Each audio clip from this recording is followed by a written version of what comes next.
नमस्कार बच्चों, आज हम लोग R S Agarwal class 12 solve करेंगे। आज हम लोग सॉल्व करेंगे chapter 13 method of integration. Exercise 13 है, इसमें हम सॉल्व करेंगे क्वेश्चन नंबर 1 to 10 आज हम लोग सॉल्व करेंगे। बेसिकली ये जो चैप्टर है, ये जो एक्सरसाइज है वो मेथड ऑफ सब्स्टिट्यूशन है और ये एक्सरसाइज सबसे इम्पॉर्टेंट है। अगर आपको सब्स्टिट्यूशन करना आ गया इंटीग्रेशन में तो आपकी इंटीग्रेशन बहुत ही आसान हो जाएगी। तो सब्स्टिट्यूशन बहुत इंपॉर्टेंट है और आपको बहुत अच्छे से सब्स्टिट्यूशन सीखना चाहिए, तब जाके आप कहीं फ्रीक्वेंटली इंटीग्रेशन सॉल्व कर पाओगे। तो बच्चों फटाफट नोटबुक पेन निकाल लो और लिखना स्टार्ट करो, क्योंकि लिखोगे तभी सीखोगे। तो बच्चों चलो स्टार्ट करते हैं। आज हम अपना एक्सरसाइज 13 है। देखो फर्स्ट क्वेश्चन क्या है हमारा। फर्स्ट क्वेश्चन हमारा है evaluate the integral 2x + 9 to the power 5 dx। इसका इंटीग्रल निकालना है अपने को। तो चलो सॉल्व करते हैं इसको। सॉल्यूशन हमारे पास जो फंक्शन है जिसका इंटीग्रल निकालना है अपने को वो है 2x + 9 to the power 5 dx। तो बच्चों इसको हम ना डायरेक्ट भी बना सकते हैं, बट एक्चुअली अपने को सीखना क्या है, बेसिक फंडा जो है सब्स्टिट्यूशन का। तो इसीलिए हम इसको डायरेक्ट नहीं बना रहे हैं, इसको एकदम डिटेल में बना रहे हैं कि आप ना अच्छे से सीख जाओ कि कैसे किसी भी फंक्शन में सब्स्टिट्यूट करते हैं। तो चलो देखो हमारा यहाँ पर क्या है 2x + 9 to the power 5 है। तो हम लोग ये जो ब्रैकेट के अंदर में 2x + 9 है ना, इसको मान लेते हैं, हम लोग पुट कर लेते हैं, इसको सब्स्टिट्यूट कर लेते हैं। पुट 2x + 9 = t, इसको हमने t मान लिया, ठीक है। और अपने को dx क्रिएट करना है। तो कैसे क्रिएट होगा dx, इसको डिफरेंशिएट कर देते हैं किसके रिस्पेक्ट में, x के रिस्पेक्ट में। तो डिफरेंशिएट करेंगे x के रिस्पेक्ट में, तो 2x का डिफरेंशिएशन कितना आ गया 2 और 9 का आ गया 0, ठीक है। ये हो गया तुम्हारा। और इस साइड क्या आएगा तुम्हारा dt/dx आ जाएगा। लेकिन हम इस dx को क्या करेंगे, यहाँ ले लेंगे। तो यहाँ नहीं लिखते हम लोग, डायरेक्ट हम लोग यहीं पे लिख देते हैं, ठीक है। तो इस dx को हम लोग यहाँ से हटा लेते हैं और यहीं पर लिख देते हैं 2dx = dt। एक्चुअली ये dx यहाँ है तो हम लोग यहाँ लेके आ जाते हैं। तो 2dx = क्या आ गया हमारा dt, ठीक है। लेकिन अपने को वैल्यू किसका निकालना है, dx का निकालना है। तो यहाँ से क्या आ रहा है dx = 1/2 dt। dx क्या हमारा 1/2 dt है। तो अब देखो हम लोगों ने क्या किया, ये 2x + 9 का पावर 5 था, तो इसको हम लोगों ने क्या सब्स्टिट्यूट कर लिया, t कर लिया, और dx के बदले में हमारे पास 1/2 dt आ गया। तो अब जो हमारे पास है, तो देयरफॉर अब जो हमारे पास आई है वो इंटीग्रेशन 2x + 9 के बदले में तो हम लोग t लिख लेंगे और इसका पावर 5 है, और dx के बदले में क्या लिख लेंगे 1/2 dt, 1/2 dt ये लिख लेंगे, ठीक है। ये 1/2 dt हो गया हमारा यहाँ। तो अब देखो यहाँ पर 1/2 तो रहा कांस्टेंट, तो हम ना 1/2 को क्या कर लेते हैं, बाहर निकाल लेते हैं। और अब यहाँ पर बच गया t का पावर 5 और ये रहा dt। तो चलो अब इसको हम लोग इंटीग्रेट करते हैं। इंटीग्रेशन का फॉर्मूला तो सबको पता ही है, i = क्या है तुम्हारा 1/2 और t का पावर 5 है। तो t का पावर 5 dt, तो t का पावर 5 का इंटीग्रेशन क्या होगा, t का पावर 6/6 + c, ये आ गया, ठीक है। और अब देखो ध्यान से i = क्या आ रहा है तुम्हारा 1/2 6 × 12 और t 1/12 आ गया हमारा। ध्यान दो 1/12 और क्या है तुम्हारा t किसको हमने मान रखा है 2x + 9, तो यहाँ लिख लेंगे 2x + 9 और इसका पावर क्या आया 6 और क्या आया +c आ गया, ठीक है। और यही हमारा आंसर है। तो बच्चों समझ गए, इसको आप नोट कर लो, ठीक है। तो बहुत सिंपल था, अभी स्टार्टिंग है, हम लोग सब्स्टिट्यूशन बना रहे हैं, तो एकदम बेसिक से धीरे धीरे इसको सॉल्व करेंगे और फिर हम लोग फ्रीक्वेंटली इंटीग्रेशन बना पाएंगे। तो चलो नेक्स्ट क्वेश्चन में चलते हैं हम लोग। देखो नेक्स्ट क्वेश्चन क्या है, इवैल्यूट द इंटीग्रल। हमारे पास क्या integration 7 - 3x to the power 4 dx। तो चलो इसको सॉल्व करते हैं। तो सॉल्यूशन हमारे पास है i = इंटीग्रेशन 7 - 3x का पावर 4, 7 - 3x का होल पावर 4 है और ये dx। तो एकदम ऑब्वियसली यहाँ पे जो भी ब्रैकेट के अंदर में इसको t हम लोग मान लेंगे। तो पुट कर लो 7 - 3x = t, इसको हम पुट कर लिए। अब चलो इसको डिफरेंशिएट कर देते हैं x के रिस्पेक्ट में। तो 7 का तो क्या आ जाएगा 0 आ जाएगा, -3 और x का आ गया 1, तो -3 dx = क्या आ गया तुम्हारा dt आ गया। ठीक है। और अपने को क्या चीज़ का वैल्यू निकालना है, dx का वैल्यू निकालना है यहाँ से। तो dx इक्वल टू क्या आ रहा है तुम्हारा -1/3 dt, ये रहा। अब हम लोग फाइनली चल जाते हैं। तो देयरफॉर i इक्वल टू क्या हो जाएगा, हमारे पास i था, अब i चेंज हो गया हमारे पास। तो अब i क्या आ गया तुम्हारा 7 - 3x के बदले में t लिखते हैं, ये t का पावर 4 आ गया, इंटू dx के बदले में -1/3 और ये आ गया तुम्हारा dt। ठीक है, तो हम इसमें जो कांस्टेंट पार्ट है उसको बाहर निकाल लेते हैं। तो हम क्या करते हैं, -1/3 को बाहर ले लिए। अब यहाँ क्या बचा, t का पावर 4 और dt बचा। ठीक है, अब तो ये बहुत ही सिंपल सा इंटीग्रेशन है। t का पावर 4 dt का इंटीग्रेशन क्या हो जाएगा, है ना, t का पावर 5/5 और प्लस c, ये इंटीग्रेशन तो पता ही है, x का पावर n, ये इंटीग्रेशन तो सबको पता है।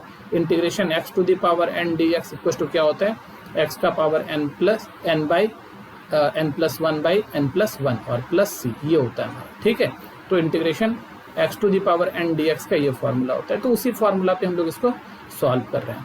ठीक है, और ये बेसिक्स है तो सबको पता ही रहता है, ये फॉर्मूला आपको भी पता ही होगा। तो यहाँ पर क्या है तुम्हारा -1/5 3 या 15 आ गया। अब देखो t यहाँ पर है t का पावर 5, तो t क्या मान रखा है हम लोगों ने, 7 - 3x टू द पावर 5 और प्लस c, ये हमारा आंसर हो गया। तो बच्चों समझ में आ गई ये बात, तो चलो आप लोग इसको नोट कर लो।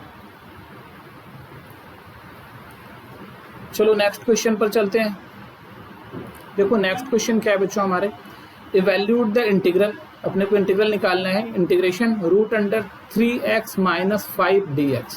तो चलो इसको सॉल्व करते हैं। तो सॉल्यूशन हमारे पास जो आई है वो क्या है, √3x - 5 और dx है। तो आप जो रूट के अंदर का चीज़ है ना उसको हमेशा पुट कर लिया करो, रूट के अंदर की चीज़ को। तो पुट कर लेते हैं यहाँ पर 3x - 5 = t। चलो इसका डिफ्रेंसिएशन कर देते हैं x के रिस्पेक्ट में। तो 3x का तो 1 हो जाएगा और इधर आ जाएगा dt/dx। तो ये आ गया तुम्हारा 3dx = dt। तो यहाँ से हम लोग क्या करते हैं, dx निकाल लेते हैं। तो dx = क्या हो जाएगा, dt/3 आ जाएगा। dx = क्या हो जाएगा, dt/3 आ जाएगा। ठीक है, तो यहाँ पर हम लोग दिस इम्प्लाइज i = अब हमारा जो i है वो रूट के अंदर में क्या आ गया, t आ गया, और dx की जगह क्या करेंगे हम लोग, dt/3 कर लेंगे। ठीक है, तो यहाँ तो साफ दिख रहा है कि कांस्टेंट है हमारा 1/3। तो ये i = 1/3 हम लोग बाहर ले लेते हैं। और थोड़ा देखो ध्यान, ये √t है तो t का पावर ये 1/2 है, t का पावर कितना है हमारा 1/2, और ये है तुम्हारा dt। ठीक है, तो अब हम लोग वही फार्मूला लगा देंगे, x to the power n dx का इंटीग्रेशन क्या होता है, x to the power n+1/n+1, वही फार्मूला हम लोग यहाँ पर लगाने वाले हैं। तो i = क्या आ जाएगा तुम्हारा 1/3 और t का पावर 1/2 + 1 और बाय 1/2 + 1, और ये हो गया प्लस c, ऐसा आ गया तुम्हारा। ठीक है, अब थोड़ा देखो ध्यान से। तो दिस इम्प्लाइज i = क्या आ रहा है तुम्हारा 1/3 और t का पावर 1/2 + 1, तो ये आ रहा है तुम्हारा 3/2, और यहाँ भी आ रहा है तुम्हारा 3/2, और ये आ रहा है प्लस c। ठीक है, अब चलो देखो यहाँ से। तो दिस इम्प्लाइज i = क्या है तुम्हारा 1/3, और ये 3/2 को ना ऊपर लेके जाएंगे तो ये 2/3 बन जाएगा, और यहाँ आ जाएगा तुम्हारा t का पावर 3/2 और प्लस c। तो फाइनली देखो हमारा क्या आ रहा है, हमारा आ रहा है i = 2/9 और t। अच्छा, t हमने किसको मान रखा था, देखो t हमने किसको मान रखा है, t हमने मान रखा है 3x - 5 को। तो यहाँ t की जगह क्या आ जाएगा तुम्हारा 3x - 5, और इसका पावर आ जाएगा तुम्हारा 3/2 और प्लस c। तो ये हमारा आंसर है। ठीक है बच्चों, समझ में आ गया। तो चलो आप इसको जल्दी से नोट कर लो, और धीरे धीरे अब आपको समझ में आ रही होगी कि सब्स्टिट्यूशन होता क्या है, सब्स्टिट्यूशन करते कैसे हैं। और ये एक्सरसाइज बनाते बनाते आपका सब्स्टिट्यूशन बहुत अच्छा हो जाएगा, और जब सब्स्टिट्यूशन आपका बहुत अच्छा हो जाएगा तो फिर आपको इंटीग्रेशन में कोई दिक्कत होगी ही नहीं। ठीक है, तो इसलिए आप लोग जो है सब्स्टिट्यूशन पर बहुत अच्छे से फोकस करो, बहुत अच्छे से प्रैक्टिस करो सब्स्टिट्यूशन पर। चलो नेक्स्ट क्वेश्चन पर चलते हैं हम लोग। थोड़ा देखो ध्यान से, क्या है हमारे पास, इवैल्यूएट द इंटीग्रल, जिसका इंटीग्रल निकालना है अपने को 1/√4x + 3, इसका इंटीग्रल निकालना है। तो चलो सॉल्व करते हैं इसको। तो सॉल्यूशन i = क्या है हमारे पास, इंटीग्रेशन 1/√4x + 3 और dx। अभी हम क्या बता रहे थे कि रूट के अंदर के चीज़ को अपना सब्स्टिट्यूट कर लो, पुट कर लो। तो यहाँ पर पुट कर लेते हैं 4x plus 3 equals to T, 4x plus 3 equals to T. तो चलो इसका डिफ्रेंशिएट करते हैं, तो 4 हो जाएगा, x का 1 आ गया, 3 का 0 आ गया, ये dt बाई डी एक्स, तो dx इधर ले लेते हैं, तो 4dx इक्वस टू dt आ गया हमारा, 4dx इक्वस टू क्या आ गया तुम्हारा, dt आ गया। तो यहाँ से देखो क्या आ रहा है तुम्हारा, dx इक्वस टू 1/4 और ये है तुम्हारा dt, dx equals to 1/4 dt। तो फाइनली देखो दिस इम्प्लाइज i क्या आ रहा है हमारा i ऊपर तो 1 है और नीचे रूट t है, और dx के बदले में क्या है तुम्हारा 1/4 और dt है, dx के बदले में क्या है तुम्हारा 1/4 dt है। ठीक है, चलो आगे बढ़ते हैं। तो यहाँ से जो कांस्टेंट है वो बाहर निकाल लेते हैं, तो ये 1/4 बाहर निकाल लिया, इंटीग्रेशन 1/√t और dt। अच्छा देखो ध्यान से भाई, इसके बारे में एक फार्मूला हम बताए थे पहले वाले क्लास में, हम ये बताए थे क्या होता है एक्चुअली समझो, d बाई डी एक्स हमारा क्या होता है, रूट एक्स इक्वस टू होता है 1/2 रूट एक्स होता है, तो 1/2 रूट एक्स होता है यहाँ पर। ठीक है, तो देखो, तो अगर ये 2 उठा के यहाँ ले आओ तो d बाई डी एक्स और ये ले आओ रूट एक्स, तो 2 रूट एक्स आ गया, d by D X 2 root X, तो 1/√x होता है। तो देखो 2 रूट एक्स का डिफ्रेंसिएशन क्या होता है, 1/√x होता है। तो 1/√x का जो इंटीग्रेशन होगा, 1/√x का जो इंटीग्रेशन होगा वो इंटीग्रेशन होगा 2 रूट एक्स और प्लस सी। तो देखो ये याद रख लो ना, ये फार्मूला बहुत ज़्यादा यूज आने वाली है, तो हम लोग इसको डायरेक्ट करेंगे। तो 1/√t, तो जब यहाँ पे ये समझ में आ गया, तो इसका मतलब क्या हुआ कि अगर हम लोग क्या कर रहे हैं, this implies i equal to ये 1/4 तो है ही, और 1/√t का इंटीग्रेशन क्या होगा, तो 1/√x का इंटीग्रेशन 2 रूट एक्स हो प्लस सी हुआ, तो 1/√t का इंटीग्रेशन क्या आ जाएगा 2 रूट टी और प्लस सी। तो यहाँ से देखो 2 2 4 कैंसिल हो गया, और अब देखो यहाँ से आगे क्या आ रहा है तुम्हारा, i इक्वल टू 1/2 और रूट, और टी के जगह क्या रखेंगे हम लोग 4x प्लस 3, टी क्या है हमारा 4x प्लस 3 है, तो 4x प्लस 3 और प्लस सी, यही हमारा आंसर हो जाएगा। तो बच्चों समझ में आ गया, तो आप इसको नोट कर लो। चलो नेक्स्ट क्वेश्चन पर चलते हैं। देखो नेक्स्ट क्वेश्चन क्या है हमारा, पिछले क्वेश्चन के तरह का ही है। चलो इसको सॉल्व करते हैं। सोल्यूशन i इक्वल टू क्या है हमारे पास 1/√3 माइनस 4x। ठीक है, पिछले ही क्वेश्चन के तरह का है। तो चलो फिर से वही बात आ गई, जो रूट के अंदर का चीज़ है उसको आप लोग पुट कर लो। तो पुट कर लेते हैं हम लोग, put 3 minus 4x equal to T. 3 minus 4x जो हम लोगों ने क्या पुट कर लिया, टी पुट कर लिया। अब समझो बात, ठीक है, इसका डिफ्रेंशिएट करते हैं दोनों तरफ, किसके रिस्पेक्ट में, x के रिस्पेक्ट में। तो 3 का तो 0 आ गया, माइनस 4x, अब देखो dx हो गया x का और t का dt हो गया। ठीक है, ये minus 4 dx equal to dt आ रहा है यहाँ से, तो dx इक्वल टू कितना आ रहा है तुम्हारा -1/4, और ये क्या आ गया तुम्हारा dt आ गया, है ना। तो दिस इम्प्लाइज, तो अब हमारे पास जो i आ रहा है, दिस इम्प्लाइज i जो हमारे पास आ रहा है वो आ रहा है √t, 1/√t, और यहाँ क्या है तुम्हारा dx के बदले में क्या लिखेंगे -1/4 dt, ऐसा आ गया -1/4 dt। तो चलो इसको थोड़ा, इसका जो कांस्टेंट है वो बाहर लेके चलते हैं। तो यहाँ आ गया -1/4 और इंटीग्रेशन 1/√t dt, ये आ गया। ठीक है, तो अब इसको हम लोग क्या करते हैं, 1/√t का तो अभी तुरंत हम लोग इसका इंटीग्रेशन पढ़ चुके हैं कि 1/√t का क्या होता है 2 रूट टी होता है, 1/√t का क्या होता है 2 रूट टी होता है। तो i इक्वल टू क्या आ रहा है तुम्हारा -1/4 और 2 रूट टी इसका, और प्लस क्या आ गया तुम्हारा c आ गया। ठीक है, प्लस क्या आ गया तुम्हारा c आ गया। तो यहाँ से 2 कैंसिल हो गया अपना। ठीक है, तो अभी क्या बच रहा है यहाँ पर, i इक्वल टू -1/2 और रूट के अंदर में t का जो वैल्यू है, क्या है t का वैल्यू, देखो यहाँ पर t का वैल्यू है 3 माइनस 4x, 3 माइनस 4x मेरा t का वैल्यू है। तो ये आ रहा है तुम्हारा 3 minus 4x, 3 minus 4x, root t का वैल्यू आ गया और प्लस क्या आ गया हमारा c आ गया, यही हमारा आंसर हो जाएगा। तो बच्चों इसको नोट कर लो जल्दी से आप लोग। और चलो हम लोग अब चलते हैं नेक्स्ट क्वेश्चन पर। देखो नेक्स्ट क्वेश्चन क्या है हमारा, इवैल्यूएट द इंटीग्रल, दिया हुआ इंटीग्रल क्या है तुम्हारा 1 इसका इंटीग्रल निकालना है, क्या है 1/2x माइनस 3 का पावर 3/2। तो चलो इसको सॉल्व करते हैं। तो सोल्यूशन क्या है हमारे पास, देखो ध्यान से, i equal to integration 1/2x minus 3 का पावर 3/2 और ये है हमारा dx। 2x माइनस 3 का पावर है 3/2 और ये है dx। तो चलो इसको थोड़ा ढंग से लिख लेते हैं, 3/2 ऐसा आ रहा है हमारा। अब थोड़ा देखो यहाँ पर, देखो 2x माइनस 3 का पावर 3/2 है, तो हम लोग पुट कर लेते हैं। क्या पुट कर लेते हैं कि 2x माइनस 3 जो है वो t है। 2x माइनस 3 क्या है हमारा, वो t है। ठीक है, अब दोनों साइड x के रिस्पेक्ट में डिफ्रेंशिएट कर देते हैं, तो 2x का 2 हो जाएगा, x का dx हो गया और t का क्या हो गया हमारा, dt हो गया। तो फाइनली क्या दिखा हमको, dx इक्वल टू 1/2 dt हो गया।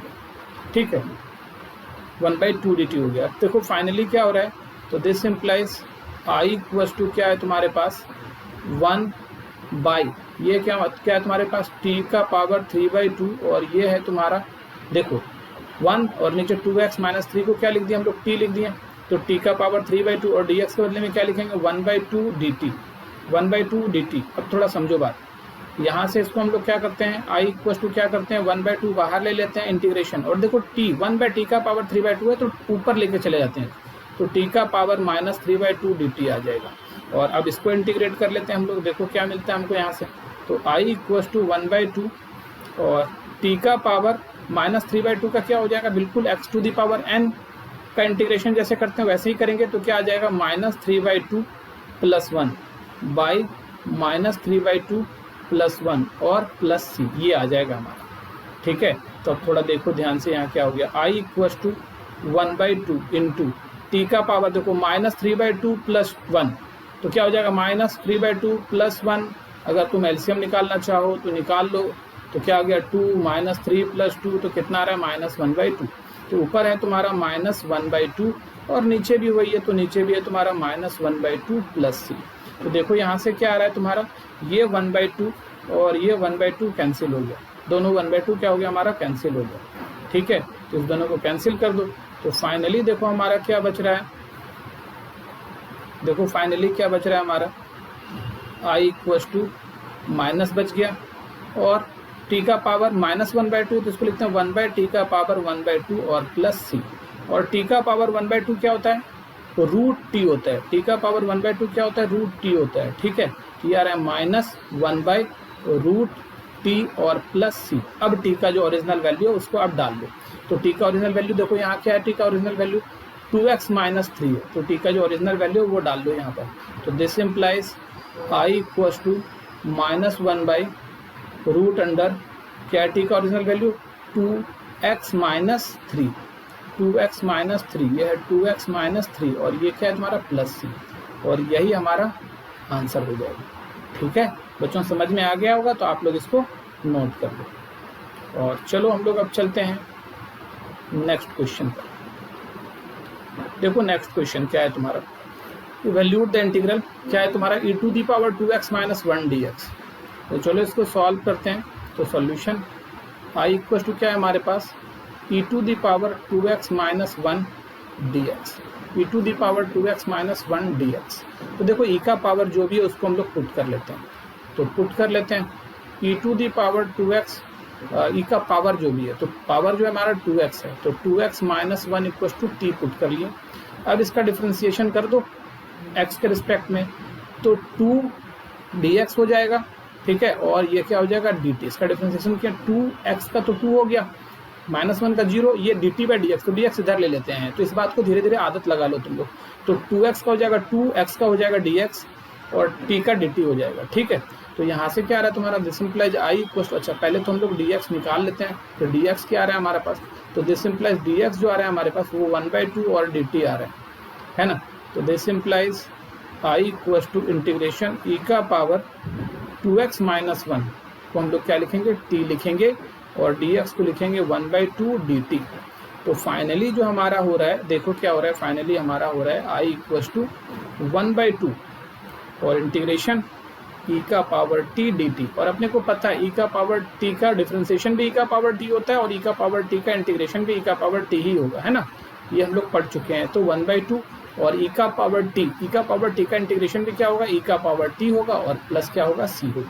तो देखो जो हमारा फाइनल आंसर आ रहा है वो आ रहा है i इक्वल टू 1/2 e का पावर t, किसको मान रखा था हम लोगों ने, 2x माइनस 1 को मान रखा था, तो ये 2x माइनस 1 और प्लस क्या हो गया तुम्हारा c।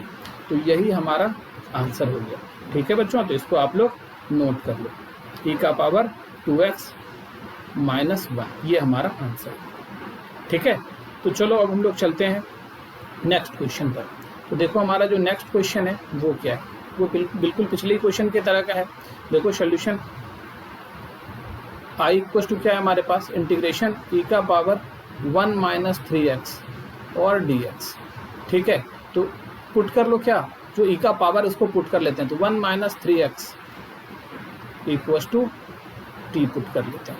तो 1 का तो 0 आ गया, माइनस 3x का dx हो जाएगा और t का क्या आ जाएगा, dt आ जाएगा। ठीक है, तो यहाँ से क्या आ गया तुम्हारा, तो this implies dx equal to क्या आ रहा है तुम्हारा, माइनस 1/3 dt, माइनस 1/3 dt। तो this implies i equal to integration क्या है तुम्हारा, e का पावर 1 माइनस 3x को क्या कहते हैं, t बोलते हैं, 1 माइनस 3x को क्या बोलते हैं, t मान चुके हम लोग यहाँ पर 1 माइनस 3x t, और dx क्या है तुम्हारा, इंटू माइनस 1/3 dt। अब चलो देखो हम लोग यहाँ पर क्या कर रहे हैं, माइनस 1/3 कॉन्स्टेंट है जिसको बाहर ले रहे हैं, तो यहाँ से आ गया i equal to minus 1/3 e का पावर t और dt, e का पावर t और dt। तो this implies i equal to minus 1/3 और e का पावर t का इंटीग्रेशन भी क्या होता है भाई, e का पावर t ही होता है, तो e का पावर t हो गया और प्लस क्या हो गया तुम्हारा c हो गया। अब देखो t क्या है हमारे पास, 1 माइनस 3x है, तो एक्चुअली में यहाँ पर हम लोग अब क्या लिख लेंगे, i इक्वल टू माइनस 1/3 तो ठीक है, और e का पावर t के जगह क्या लिखेंगे, 1 माइनस 3x और प्लस c, ये हमारा आंसर हो गया। तो माइनस 1/3 e का power 1 minus 3x plus c, ये हमारा आंसर हो गया। ठीक है, तो चलो बच्चों अब हम लोग चलते हैं नेक्स्ट क्वेश्चन पर। देखो नेक्स्ट क्वेश्चन क्या है हमारा, सोल्यूशन i इक्वल टू हमारे पास है integration 3 to the power 2 minus 3x और ये है तुम्हारा dx। तो जो भी है 3 का पावर 2 माइनस 3x है, तो आप पुट कर लो इसको, पहले पुट करो 2 minus 3x equal to t, ये पुट कर लिया हम लोग। तो चलो इसका डिफ्रेंसिएशन कर देते हैं, तो 2 का तो 0 हो जाएगा, माइनस 3x का आ गया dx और t का आ गया dt। ठीक है, t का आ गया dt। तो दिस इम्प्लाइज ये क्या रहा है तुम्हारा, dx equal to minus 1/3 dt। तो dx का वैल्यू कितना रहा है, माइनस 1/3 dt। ठीक है, तो अब हम इसको वैल्यू को यहाँ ला के रख देते हैं। तो this implies finally i equal to क्या, इंटीग्रेशन, और 2 minus 3x equal to t है, तो e का पावर 3 का पावर कितना आ गया, t आ गया, 3 का पावर कितना आ गया, t आ गया, और dx के बदले में क्या लिख देंगे, dx के बदले में लिख देंगे हम लोग माइनस 1/3 और ये हो गया dt। ठीक है, तो चलो इसमें जो कांस्टेंट है उसको बाहर ले लेते हैं। तो i इक्वल टू क्या आ रहा है तुम्हारा, माइनस 1/3 और इंटीग्रेशन 3 का पावर t dt आ गया तुम्हारा। अब एक बात देखो, माइनस 1/3 3 का पावर t dt आ गया, तो अपने को पता होना चाहिए इंटीग्रेशन a का पावर x dx, इसका इंटीग्रेशन क्या होता है, तो इसका इंटीग्रेशन होता है a का power x log a plus c। ठीक है, तो इसी का यूज़ करेंगे हम लोग। तो देखो यहाँ पर क्या आ जाएगा तुम्हारा, तो this implies i equal to क्या आ रहा है तुम्हारा, देखो ध्यान से, माइनस 1/3 और 3 का पावर t का इंटीग्रेशन क्या होगा, 3 का पावर t बाई लॉग 3 और प्लस c। ठीक है, तो यहाँ से फाइनली अब अगर हम लिखना चाहें तो क्या लिख पाएंगे हम लोग, देखो ध्यान से, तो फाइनली यहाँ से लिखना चाहे तो 1 बाई माइनस ऊपर है 3 और t क्या है तुम्हारा 2 माइनस 3x और बाई नीचे क्या है 3 log 3 और प्लस c, यही हमारा आंसर हो गया। Minus 3 to the power 2 minus 3x by 3 log 3 प्लस c, ये हमारा आंसर हो गया। तो बच्चों इसको आप लोग जल्दी से नोट कर लो, और चलो हम लोग अब चलते हैं नेक्स्ट क्वेश्चन पर। देखो नेक्स्ट क्वेश्चन क्या है हमारा, इवैल्यूएट द इंटीग्रल, किसका इंटीग्रेशन साइन 3x का निकालना है अपने को। ठीक है, साइन 3x का निकालना है। तो सोल्यूशन क्या है हमारा, i equal to integration e to the power sine 3x है, इंटीग्रेशन साइन 3x है dx है। ठीक है, तो इसमें देखो 3x दिख रहा है अपने को, तो पुट कर लेते हैं हम लोग, क्या पुट कर लेते हैं, 3x equal to T, 3x equal to T, है ना। तो अभी हम ना सब्स्टिट्यूट करके इसको बना रहे हैं, बाद में इसको ना डायरेक्ट ना बनाने के लिए धीरे धीरे सीख जाएंगे। तो अभी आप सब्स्टिट्यूट करके बनाओ, सब्स्टिट्यूट एक बार फील हो जाएगी कि सब्स्टिट्यूशन क्या होती है, तो फिर हम लोग बहुत आसानी से आगे का इंटीग्रेशन बना पाएंगे। ठीक है, तो अभी तो हम लोग फिलहाल जो है ना 3x को t मान लेते हैं, इसको डायरेक्ट भी बना सकते थे बट अभी मान लेते हैं हम लोग कि 3x क्या है तुम्हारा t है। तो आप पुट क्या करो 3x t हो गया तो इसका डिफरेंशिएशन करेंगे, तो इसका डिफरेंशिएशन करेंगे तो 3x का तो 3 हो जाएगा और x का dx हो जाएगा और t का क्या हो जाएगा हमारा dt आ जाएगा। तो यहाँ से अगर हम लोग dx की बात करें तो dx की बात अगर करते हैं तो क्या होता है 1/3 और ये साथ में क्या आता है dt आ जाता है। तो दिस इम्प्लाइज तो i इक्वल टू क्या आ रहा है तुम्हारा साइन 3x को t माने तो t आ गया और और dx क्या है 1/3 और साथ में dt। तो 1/3 कांस्टेंट आप बाहर ले लो, इसको 1/3 को आप बाहर ले लो तो i इक्वल टू -1/3 और इंटीग्रेशन साइन t और dt। और साइन का तो इंटीग्रेशन सबको पता है क्या होता है माइनस कॉस t होता है, ठीक है। तो फिर यहाँ माइनस नहीं था, यहाँ पे मेरा माइनस नहीं है, सिर्फ 1/3 है। तो i इक्वल टू क्या आ गया तुम्हारा 1/3 और साइन t का इंटीग्रेशन होता है हमारा माइनस कॉस t और प्लस c। फाइनली देख लो क्या आ रहा है तुम्हारा यहाँ से, तो this implies i equal to minus cos t हमने किसको मान रखा था 3x को, तो माइनस कॉस 3x बाय 3 और प्लस c, ये हमारा आंसर होगा। ठीक है बच्चों, ये था हमारा क्वेश्चन नंबर 10, आप लोग इसको नोट कर लो। तो बच्चों आज के लिए इतना ही, हम लोग अगले वीडियो में इसके आगे सॉल्व करेंगे। आप लोग इसको अच्छे से प्रैक्टिस कर लेना और इस बात को ध्यान रखना कि सब्स्टिट्यूशन जो है या इंटीग्रेशन बाय सब्स्टिट्यूशन जो है वो बहुत इंपॉर्टेंट है। अगर ये आपको अच्छे से आती है तो आपको इंटीग्रेशन में कभी कोई भी परेशानी नहीं आएगी। ठीक है बच्चों, तो चलो आज के लिए इतना ही, मिलते हैं नेक्स्ट वीडियो में, बाय।